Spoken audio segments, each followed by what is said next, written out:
Namo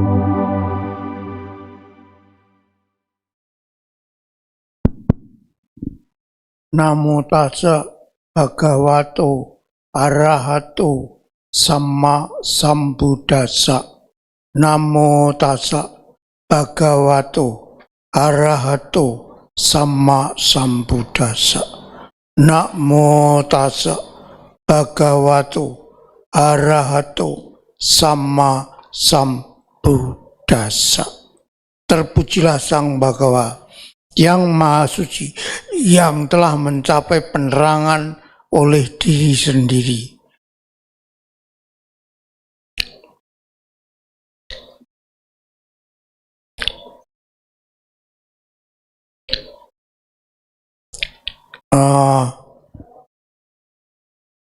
Para upasaka upasika, bahwa sekarang seluruh umat Buddha sedunia lagi memperingati Trisuci Waisak seperti yang kita lakukan. Tidak hanya kita saja, tetapi seluruh dunia. Karena apa?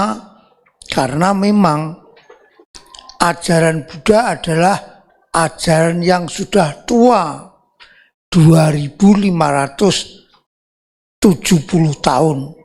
Jadi sangat lama sekali, sehingga penganutnya pun juga menyebar ke seluruh dunia. Karena itu yang memperingati Trisuci Waisak bukan hanya kita saja, tetapi seluruh dunia. Dan kita pun juga mengetahui bahwa Trisuci Waisak kita memperingati 3 peristiwa yang berkaitan dengan guru agung kita, yaitu Siddhartha Gautama. Yang pertama yaitu memperingati hari lahirnya Pangeran Siddhartha Gautama yang nantinya sebagai bodhisattva atau calon Buddha. Itu yang pertama. Yang kedua, memperingati pencapaian kebudaan dari Petapa Gautama menjadi Buddha. Yang ketiga, hari mangkatnya atau mencapai kesempurnaannya, yaitu parinibbananya daripada Sang Buddha Gautama. Itulah 3 peristiwa yang kebetulan terjadinya pada bulan yang sama, yaitu Waisakha. Dengan demikian kita memperingati 3 peristiwa itu. Ya, mengapa kita memperingati 3 peristiwa itu tiap tahun? Karena 3 peristiwa ini merupakan hal yang penting bagi kita, yaitu 1, lahirnya seorang calon Buddha atau bodhisattva, yaitu Pangeran Siddhartha Gautama. Yang kedua, pencapaian kebudaan dari Petapa Gautama menjadi Buddha.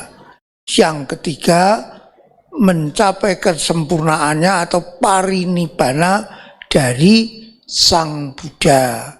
3 peristiwa inilah yang diperingati di dalam Trisuci Waisak, yang kebetulan ketiga-tiganya terjadi pada bulan Waisakha. Kalau secara umum terjadi kurang lebih bulan 5 atau bulan 6. Ya, seperti sekarang ini yang kita peringati. Kita sudah mendengar cerita-cerita, kisah-kisah dari Petapa Gautama, betapa perjuangannya begitu sangat gigih, yang dilakukan selama dia masih sebagai pangeran. Sebagai pangeran, dia adalah terlahir di kalangan istana.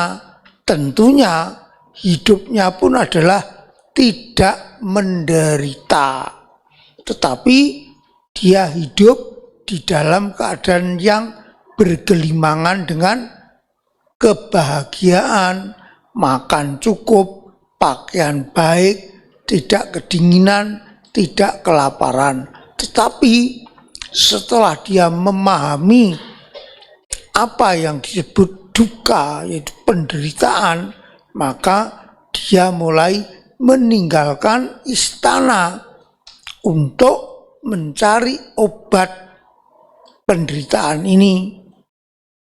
Dan beliau akhirnya mengembara menyeberangi sungai Niranjara dan akhirnya tiba di suatu tempat dan dia kemudian duduk di situ yang sekarang kita kenal sebagai pohon Bodhi. Setelah dia mencapai pencerahan, barulah dia mengajarkan ajarannya yang terkenal, yaitu 4 kebenaran mulia. Karena itu betapa pentingnya ajaran 4 kebenaran mulia yang nanti juga akan kita peringati pada hari yang disebut Asada Puja, yaitu saat Sang Buddha membabarkan dhamma yang pertama kali kepada 5 biku pertama yang diperingati pada hari Asada. Ya Bapak Ibu sekalian, bahwa ajaran Buddha ditekankan di mana kita perlunya memahami apa yang disebut hukum kama.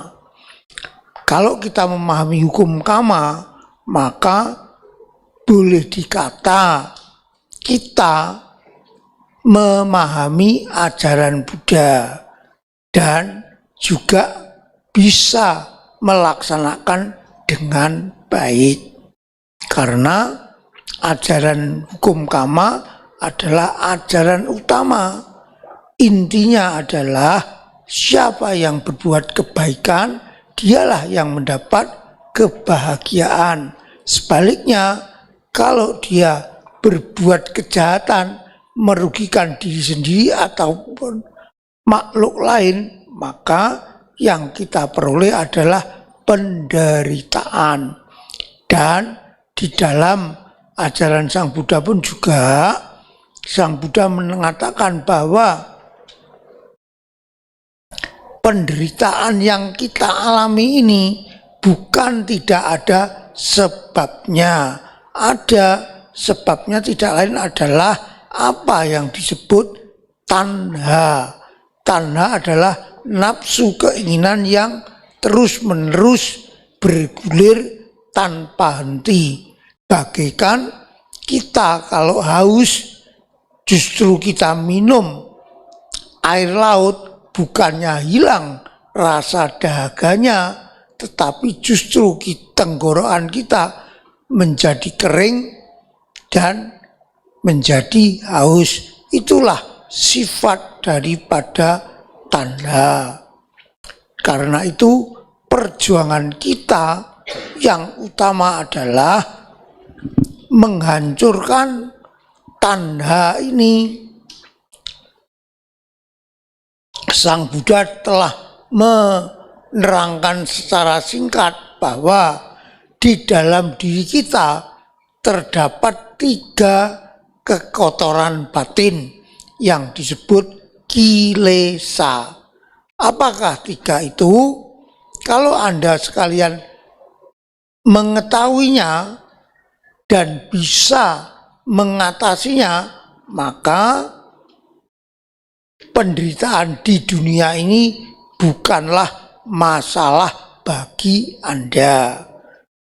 3 kekotoran batin itu adalah: 1, apa yang dalam bahasa Bali disebut loba kilesa, kekotoran batin yang dipicu oleh keserakahan.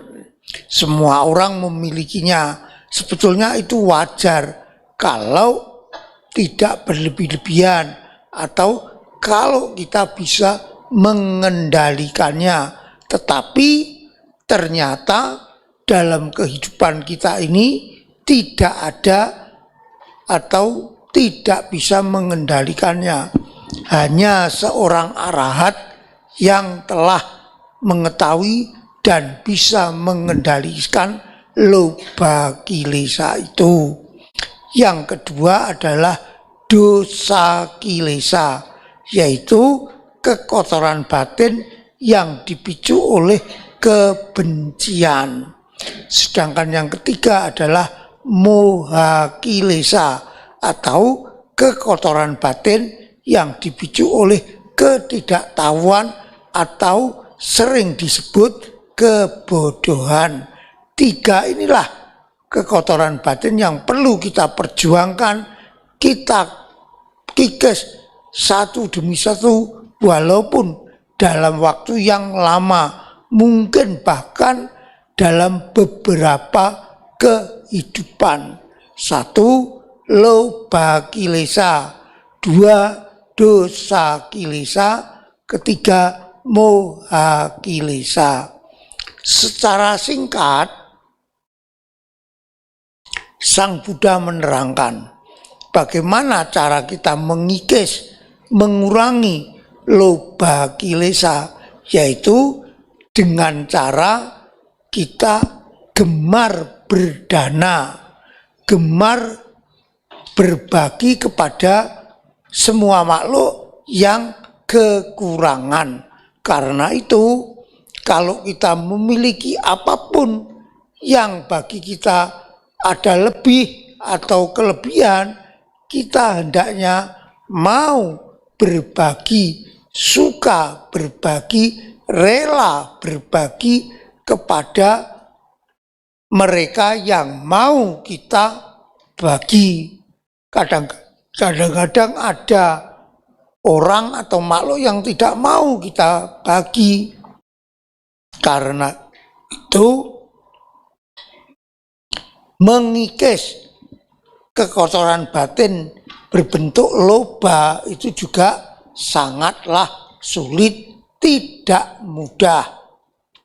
Walaupun kalau kita teliti mungkin banyak kesempatan, tetapi kalau kita tidak mau melakukannya, apalagi kita lengah, maka kesempatan itu adalah kesempatan yang berharga untuk mengurangi loba kilesa.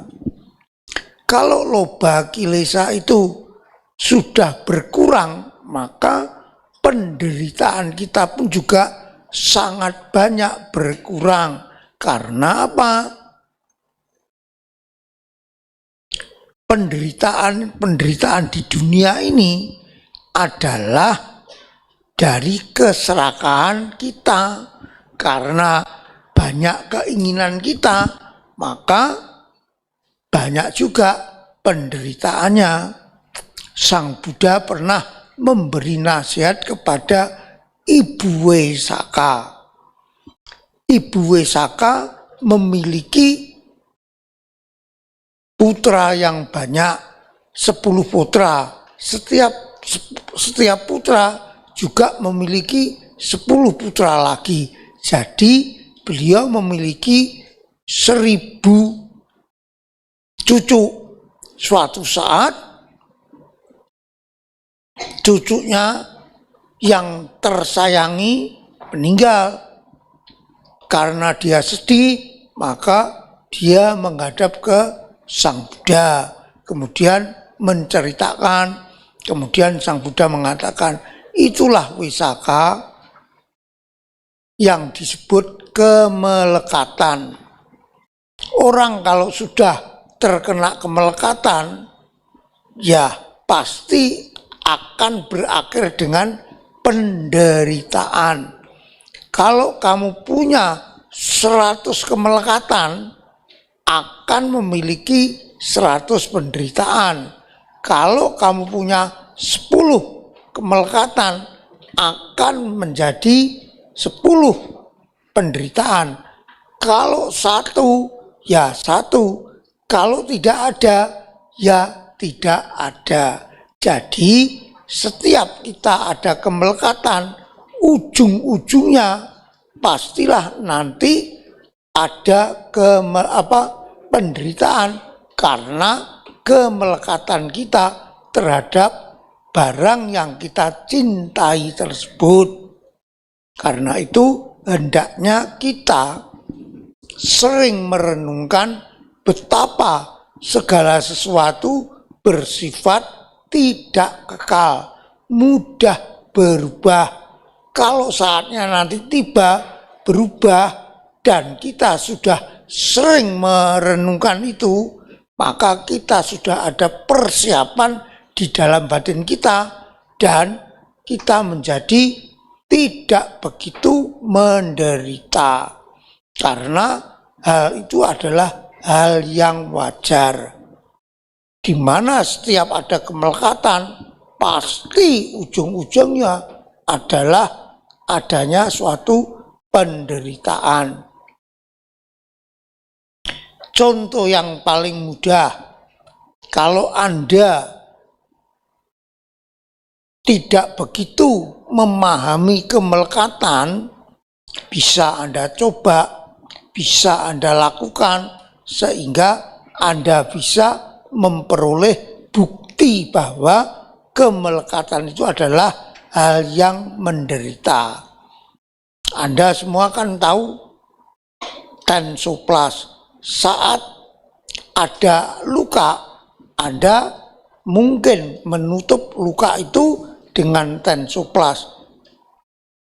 Saat tensoplas belum melontok sendiri, cabutlah, maka akan terasa sakit. Kenapa? Karena ada beberapa bulu yang melekat pada tensoplas itu tercabut sehingga kita merasa sakit. Itu adalah contoh yang nyata adanya kemelekatan akan ada penderitaan. Walaupun tidak semudah itu, tetapi contoh ini adalah contoh yang nyata. Karena itu Sang Buddha memberikan pemahaman, janganlah melekat kepada sesuatu. Kalau Anda melekat, akan terdapat penderitaan. Caranya bagaimana? Untuk mengurangi kemelekatan itu, kita harus berlatih sering berbagi kepada semua makhluk. Semakin Anda banyak berbagi, Anda akan mengetahui manfaatnya, bahwa kalau kita berbagi, maka satu, di balik pemberian itu ada kebahagiaan. Itu yang pertama bagi kita. Yang kedua, kemelekatan kita akan berkurang. Yang ketiga, itu juga merupakan timbunan jasa kebajikan Anda yang sedikit demi sedikit Anda kumpulkan. Jadi tidak hilang begitu saja, tetapi itu ada manfaatnya. Dengan Anda mau berbagi, dan saat Anda berbagi dengan tulus, orang yang Anda beri itu juga mengetahui manfaatnya, merasa bahagia, Anda juga bahagia mengetahui bahwa ada orang atau makhluk yang mau Anda tolong. Dengan demikian, kekikiran bagi kita itu sedikit demi sedikit akan terkikis habis. Itulah cara kita untuk mengatasi kemelekatan atau kekikiran. Dan yang kedua adalah dosa kilesa, kebencian. Kalau saya ibaratkan air, bahwa dosa kilesa itu ibarat air panas atau ya sesuatu yang membakar. Kalau kita dikuasai oleh kebencian, maka hati kita, batin kita pasti panas. Nah, untuk itu harus didinginkan dengan cara apa? Satu, mengembangkan cinta kasih kepada semua makhluk. Kalau pertama-tama kepada orang yang kita benci itu kita tidak bisa, harus kita lakukan kepada makhluk lain atau orang lain. Kalau kita bisa melakukannya, maka nantinya pengembangan cinta kasih ini kita kembangkan lebih luas lagi sampai kepada semua makhluk tanpa terkecuali. Saat itu Anda mampu, maka Anda tidak akan dikuasai oleh kebencian. Karena itu memang untuk mengikis kebencian itu adalah sangat sulit. Tetapi sebelum itu kita lakukan, yang pertama kita harus memiliki batin dan pikiran yang tenang. Karena itu banyak-banyaklah, sering-seringlah Anda berlatih meditasi. Amati napas Anda masuk keluar, dan diimbangi dengan kata-kata atau catatan Buddha. Saat menarik napas masuk, catat Bud. Saat menghembuskan napas keluar, catat Do. Dengan pencatatan Buddha, kita juga diingatkan Sang Buddha, seakan-akan Sang Buddha juga mengamati kita. Dengan adanya itu kita tidak sembarangan melaksanakan segala bentuk kejahatan. Paling tidak akan tumbuh apa yang disebut hiri otapa Anda. Saya kan sudah menerangkan pada hari yang lalu tentang hiri otapa, takut akibat perbuatan malu berbuat jahat dan takut akibat perbuatan jahat. Dengan demikian Anda menjadi semakin mudah untuk meditasi. Saat meditasi Anda jadi atau Anda bisa mudah tenang, maka saat terjadi kemarahan, Anda mengetahui pikiran Anda sendiri, bukan mengetahui pikiran orang. Tetapi yang langkah pertama adalah mengetahui pikiran Anda sendiri. Oh, pikiran saya lagi dikuasai dosa. Oh, pikiran saya lagi dikuasai loba. Oh, pikiran saya lagi dikuasai moha. 3 hal ini sudah cukup dan sangat-sangat cukup untuk membuat batin dan pikiran kita damai. Memang semua itu ada penyebabnya, bukan tidak ada penyebabnya. Penyebabnya apa? Penyebabnya adalah 6 indria kita. Kalau kita salah menggunakan 6 indria kita, itulah yang membuat kita tidak damai, tetapi mudah terpicu emosi. Apa 6 pintu kita? 6 indera bagaikan jendela bagi kita, yaitu mata, telinga, hidung, lidah, pikiran, dan sentuhan. Kalau kita sering melakukan meditasi, maka kita akan mudah mengendalikan 6 indera kita, terutama mata. Saat kita melihat segala sesuatu yang tidak menyenangkan kita, jangan terpicu oleh emosi kedengkian itu, tapi pejamkan mata, renungkan bahayanya dosa kilesa. Maka dengan demikian Anda akan bisa mengendalikan indera mata Anda. Mengendalikan indera telinga, ya kalau Anda mendengarkan kata-kata yang tidak mengenakan, jangan didengarkan. Memang mudah dikatakan, tetapi sulit untuk dilakukan. Tetapi kalau Anda mau sedikit demi sedikit, satu demi satu, indera Anda latih dan Anda taklukkan sendiri. Dengan demikian Anda pasti akan mampu. Saat Anda mampu menaklukkan 6 indera Anda, maka kebahagiaan nibbana ada di dalam tangan Anda, ada di dalam genggaman Anda. Karena itu sering-seringlah berlatih, baik itu sila ataupun samadhi. Saya rasa tidak perlu terlalu panjang, cukup sekian.